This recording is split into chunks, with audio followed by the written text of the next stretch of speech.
Sinibingelele sinamukele bantwana bakhehla umkhulu nogada lo.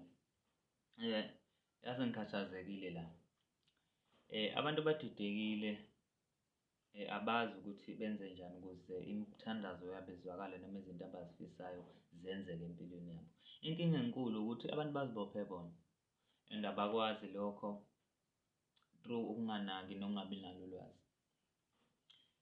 Into ofuna uyi-understand ukuthi wena uhlukene izigaba ezintathu. So lezi igaba kufanele uzi-understand ukuthi zisebenza kanjani kuwena and uzicontrol-a kanjani lezi igaba lezi. Because uma ungazazi wena kuzoba nzima ukuthi ubone into oyifunayo ngempilo yakho ngoba impilo yakho ifana nesibuko sakho straight, isibuko straight. Iveza lento oyiyona. Angazi noma niyangi-understand ngani zakwethu. Lento engiyikhuluma namhlanje iyimfihlo futhi ayiyona imfihlo. Iyimfihlo ngani ngoba icashe obala. Kodwa once we-understand-a lento le izokuvulela amathuba ongakaze uwabone empilweni wakho. Izinto ziyenzeka ngaphandle kokuthi mhlawumbe uyihluphe kakhulu. Izinto zivele zenzakalele. Leyo nto leyo angeke uze uyikholwe ngoba mhlawumbe usakulesi simo kusona. But until ufike kulesi sigaba esikhuluma ngaso uyi-experience lento engiyishoyo uzowubona umehluko empilweni yakho in a matter of iviki.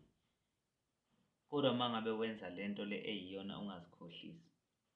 Okay, asiqale sibalule lezi igaba umuntu ahlukene zona ukuthi umuntu uhlukene kathathu ndlelani. Okay, umuntu unomoya okuyi-spirit sakhe okuyisigaba esibaluleke kakhulu abelungu bathini i-conscious mind. I-conscious mind iyazi iqiniso, iyazi okufanele, iyazi zonke izinto ngawe kahle kahle iyona ephethe ukuphila kwakho ukuthi kahle kahle iqiniso lithini ngempilo yakho ungakafiki la emhlabeni. Understand-a leyo nto leyo. Bese sizoba ne-subconscious mind okuwumqondo wethu wala emhlabeni wokuphila wasezweni esiwufunde kubazali, sawufunda ehlobeni, sayifunda kubangani, sawufunda emphakathini. Indlela yokuphila, izinto esizaziyo esifundiswe ngabanye abantu. Okuningi esiku-experience while sesila kwimandeni noma ezweni lenyama kwi-3D angibeke kanje. Bese kuzoba nomzimba wakho. Umzimba wakho-ke ufana nani? Ufana nethuluzi lakho eli-extension, like i-extension yakho le ekwenza ukuthi ukwazi u-express-a okusemqondweni wakho cause umzimba wakho ulalela umqondo wakho kahle kahle. Hhayi ukuthi umqondo wakho ulalela umzimba but umzimba wakho ulalela umqondo. Impilo ayiqhamuki ngaphandle but iqhamuka ngaphakathi in a sort of i-projection. Angazi lento uzoyi-understand-a ngolimi lwesintu ngani zakwethu ngoba kunzima ukuyibeka ulimini lwesintu. Ifuna ukuthi sithinte izinto eziyinganekwane kanti angifuni ukuya kwinganekwane. Ngifuna sikhulume ngeqiniso ngento eyenza isense neyenza i-logic. Okay.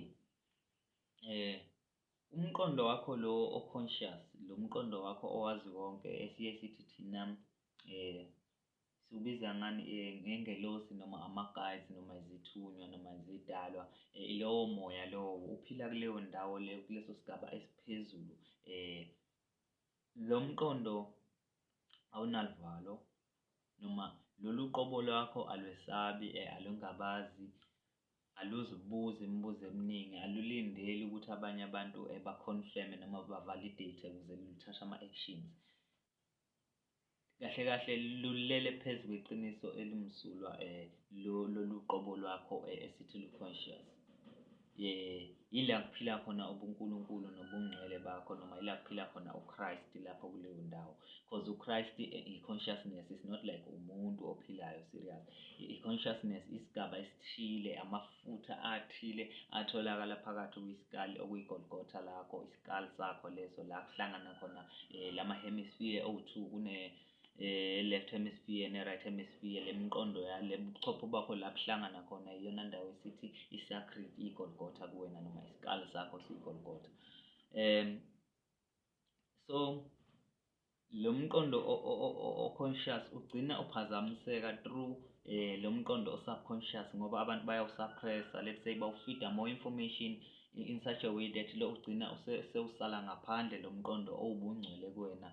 ingakho kuthiwa bulala inyama, ingoba lo subconscious uphethe izinto zenyama, unolwazi lenyama, unokwesaba, wazi ukuthi umlilo uyashisa, ubuhlungu, wazi zonke lezo zinto ozibonela ezweni. Kanti lo omunye umqondo awuzazi lezo zinto, wazi ubungcwele neqiniso ngobunjalo balo.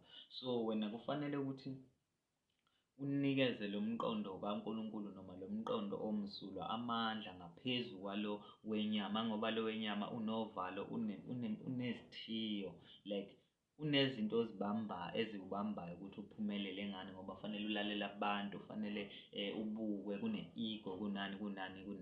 Kanti lapha kunokuthula, kunothando, kunokujabula, yonke into ikhona, akukho okungekho. Angazi noma niyangi-understand-a yini. La sizama ukushanela umqondo wakho, sizama ukuwubeka esigabeni esiyisona. Abantu bangaliyekeleli leli thuluzi lizi-operate lona, kanti leli thuluzi lifanele li-operate uwena, ubuchopho kufanele bu-operate uwena, imicabango yakho kufanele ube ingxenye yayo, kungabi yiyona elawula wena. Imimoya ikhona, sisazokhuluma ngayo, but kufanele uqale u-understand-e kuqala lento ukuthi isebenza kanjani ngenzakwethu.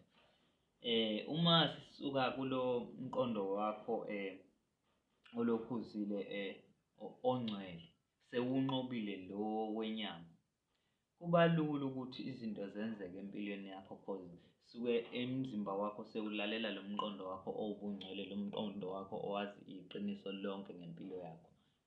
Angazi noma kuya-understand-eka ngani zakwethu. So lento yenza kanjani ukuthi le mqondo ibhalanse? Uma ungakholwa futhi ukuthi lo mqondo ukhona, unokuwuzwa kwesinye isikhathi laba abantu beze bethi kunezwi elikhuluma ekhanda kumina, like leli zwi lingitshela ukuthi iwona ngqo lowo mqondo, uyena Nkulunkulu la ahlala khona, noma yilo mqondo ongcwele kuwena owazi iqiniso elimsulwa. But leli zwi liya ngokuya liphele mangabe usungumuntu wenyama noma sewulapha ezweni, liya ngokuya liphelelwa amandla. Ziningi izinto ezikwazi ukulikhuthaza futhi ziningi nezikwazi ukuligqilaza. Ngizobala nje izinto eziliqeda amandla, ukuba nocansi, ukwenza ucansi ngaso sonke isikhathi, ungabi naso isikhathi la kuthiwa khona ulenze ucansi, ngoba ucansi lidedela ukuphila. Ama-sperm noma isidoda sakho siwuphila, siyimbewu. Umuntu wesimame usuke ezohosta le mbewu, ya-understand? Le mbewu kuleli qanda lakhe, imbewu ebaluleke kakhulu in such a way that isiqalo sokuphila komuntu, ngoba uma uzoyibuka kahle iresemblisha isikali, ikhanda ne-spinal cord. Nodokotela ngicabanga ukuthi baya-confirm-a lokho, i-sperm siyinto ekanjalo, isikali ne-spinal cord, okuyizinto ezihlanganisa ubuhlakani nobungcwele okuphelelisa umuntu. Yizo lezi zinto ezikhanda umuntu. So kubalulekile ukuqaphela izinto ezenzeka ebuchosheni nezinto ezehla nge-spinal cord. Kulamafutha agcina seba i-sperm cell kuwena, asuke ehle nge-spinal cord from ubuchopho bakho, and abucayi kakhulu ngani zakwethu, engangoba bakwazi ukukhanda into enjengami, ya-understand-a. So mina ngisuka from i-sperm cell, ya-understand-a, nawe usuka from i-sperm cell. So unga-underestimate la mafutha owa-release-a la kwi-productive organ yakho. Amafutha abaluleke kakhulu, ngani zakwethu. Lento yokuthi ithathe ibe deep, kanti yona i-light, ukuthi sesasuke senziwa sacabanga ngomqondo woyingane ongekho mature, ngesimo sokuthi bafuna ukusi-control. Okay, if luketshezi olugcinile wafasta, then kuba lula ukuthi ukhande i-bridge between wena nezwe likamoya. Leli bridge ulakha kanjani? Ngoba suke sekukhona lamafutha emzimbeni wakho asehambile afika ajika phansi, wangawa-release-a until abuyela back to igolgotha lakho, then afika aba ukukhanya, akunikeza ukuphila. Lapho suke sesithi i-return of Christ. La mafutha athatha 3 days ukubuya emqondweni wakho, ingakho uJesu avuka after 3 days. Ngani zakwethu, lento ijule kakhulu. So uma ufuna ukuthi impilo yakho ihambe kahle, nothisa imicabango yakho, i-control imicabango yakho. Vele kwesinye isikhathi isuke iqhamukelana ngapha nangapha, but iba seceleni, observe, uba seceleni kanjani na? zama ukuba umuntu observayo umqondo wakho because uyakwazi uku-observe imicabango yakho uma umuntu okwazi ukuyilawula ngaphandle uma ukuthi awukwazi ukuyilawula. First thing into ofuna uyazi ukuthi umuntu ufuna akwazi ukuyi-control-a physically so that azokwazi ukuzi-control-a mentally. So uzi-control-a kanjani physically? Fanele ube ne-discipline, hlale unyakazisa umzimba, kuklini la uhlala khona, izinto zakho azihlangane nokukhuluma ngabantu, awuthathi into zabantu, awufiseli abanye abantu okubi, awukhulumi into ezimbi ngempilo yakho, ukhuluma into ewukuphila ngempilo yakho, awukhulumi ngokushoda kwakho ngoba ukushoda kwakho akusizi la. Into ebalulekile izinto ozoba nazo emva kwalo mzuzu olandelayo, because uma ukhuluma into ezimbi ngalo mzuzu onawo uziphilisa impilo ebuhlungu, miserable kakhulu, wenza izinto zibe worse because umzuzu onawo yilo khona. So uma uzothi wena impilo yakho iyabheda the moment onayo, which means utshela ukuthi umqondo wakho wena uyabheda and umqondo wakho uzokutshela ukuthi impilo iyabheda and uzokwenzela izimo zempilo ezibhedayo ngokuba angeke usakwazi ukubona isayidi eli-right ngempilo yakho. That's why abanye abantu beze becommit something called suicide, abantu bayibulale, abanye bayinikele ama-drugs nani nani. Mina ngikhuluma ngale nto because I've been through tough situations la bekumnyama khona ngingazi ukuthi ngimemeza bani kanjani, and lezi zimo lezi zingiqeqeshile zangikhanda nga-understand-a lezi zinto lezi, and sometimes uyadinga ukuthi upress-eke so that uzo-understand ukuthi kwenzakalani empilweni yakho. Into ebuhlungu ngabantu ukuthi isikhathi esiningi yonke into eyenzakalayo empilweni yabo bayithatha bayibheke kabi. Ungabi nayo imali akwenzi umuntu omubi, ukuthi abantu abakuthandi akwenzi umuntu omubi, because why uzolindela ukuthi abantu bakuthande noma bangakuthandi? Kanti wenzani wena empilweni? Because wena dlala indima yakho empilweni, yenza lento ofanele uyenze empilweni, yiba responsible for impilo yakho, then okunye is whatever, ngani zakwethu, it's whatever. That's why abantu bazosika i-validation from abanye abantu, kanti lento ilele kuwena yonke. uNkulunkulu ukunikezile amandla aphelele, kawashodi ndawo. You need to apply i-equation. Okusemqondweni wakho akube semqondweni, kube senhlizweni, kube sezenzweni zakho. Kungabikho ukukulahlisa ngonembeza, because unembeza uyohlezi ukulahla leli zwe esikhuluma ngalo okuba uNkulunkulu kuwena. So ubuNkulunkulu bakho abukuphilise njalo uma uzolalela leli zwi eliphilayo kuwena, impilo yakho iyoya phambili. Ziningi indlela zokulikhulisa leli zwe, uspend isikhathi uhlezi wedwa ngokuthula ngaphandle kokuchofa amafoni, ukushintsha ukudla okudlayo, uye ukudla okugcwele amafutha kakhulu, lezi zinto. Sometimes ukudla okuyimvelo, uphinde uhlukane nezinto eziwutshwala kakhulu, ungaphuzi kakhulu utshwala. Consume ngaleso sikhathi leyo amount oyi-consume-ayo ube right, hhayi ukuthi manje usuyoze ufele khona. Nama-drugs, avoid kakhulu ama-drugs.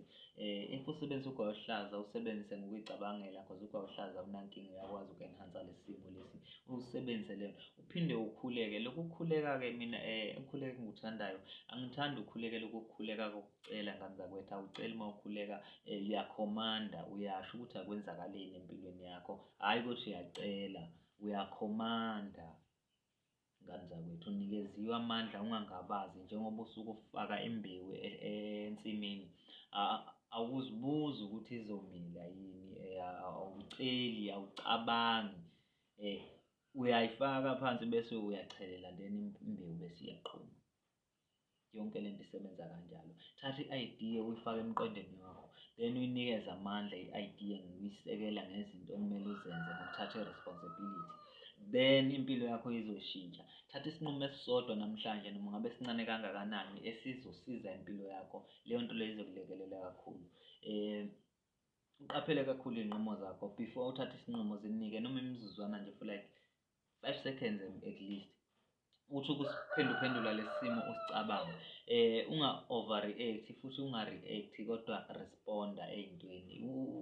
Ungathi umuntu uma ekusale nawe uyele, ungazami uku-oppose all the time. Stay silent, stay enlightened, awakened, stay conscious, be aware. La emhlabeni akudlali, and uma ungaboni you'll be dropped on the bad side ngoba ekugcineni izinto izoba rough as isikhathi esiqhubeka. Kufanele u-understand i-system, u-understand ubuwena, u-understand uNkulunkulu wakho, u-understand i-energy eseduze kwakho okungamandla, imimoya esisebenza ngayo. Sisazongena ey'ntweni ezithinta izidlozi, ezithinta imizamo nani nani ukuthi sifika kanjani lapho. Kodwa ukuze sifike lapho kufanele uqale u-understand ukuthi lo muntu owuyena operate kanjani futhi lo muntu owuyena unamandla angakanani. Ngesimo sevidiyo isiqala ukuba yinde kakhulu bengizomchazela nganansi imfihlo yamanzi nganzakwethu because amanzi ayimfihlo kakhulu, but due to isikhathi sengizochaza kwividiyo elandelayo. uNkulunkulu ukhona la, angikhathali ukuthi ubani ngichaze uthini, kodwa uNkulunkulu ukhona la njengoba ekhona nasemzimbeni wakho. Umzimba wakho ngiyacabanga 75% wawo ungamanzi. So uma ngithi ungamanzi I mean liquid substance which is blood. Unama-white blood cells, unama-red blood cells. Lezo zinto zisazochazwa nazo ukuthi zidlala yiphi indima empilweni yakho, and lezi zinto zingathini, ziya-contribute-a ezweni likamoya nasey'ntweni zakho zikamoya because umuntu unemizimba ehlukene kathathu njengoba bese sishilo. Zingane zakwethu asiyibambe ividiyo bantwana bethongo, sithembe ukuthi kukhona okufikayo kulokho engizama ukukuchaza. Ngiyazi khona kuningi kulwazi olujule kakhulu ukuthi ungadigesta namhlanje, but abantu bakhuluma ngayo lento le kuzofanele uzihluphe nawe, kuzofanele uyeke ukuzwa ngabantu kakhulu abantu abangafuni ukuya la ufuna ukuya khona wena. Kuzofanele uqale eyakho indlela noma uhambe nabantu abafuna ukuhamba nawe because ekugcineni kwakho konke lento ingawe wena owaziyo ukuthi impilo ifuna yini kanjani, and izo-design wena. Angeke sikusize thina manje ukunika umuthi ufike uphuphe lowo muntu ungasebenzi, hhayi ngoba nakho uphuphile umuthi uyasebenza but wena awusebenzi. Kufanele kube wena osebenzayo because kuyi-system e-functionayo, so kufanele i-function le system. If inga-function le system oyiyona wena then umuthi wami awusebenzi kuwena. Angifuni mina ukukhohlisa, angizile uzodlala ngani mina la, ngikhuluma ngezinto engizaziyo, ngikhuluma ngezinto eziwungqo. Into uma ngingayazi angiyazi. So bantwana bakwethu asingadlali ngabantu, asiqonde ukuthi kwenzakalani ezweni ukuze sikwazi ukuthi siphilisane, sinikane iqiniso ekugcineni kwakho konke. Umkhulu nogada lo isigubhu sabalozi bantwana bakwethu, izobambana.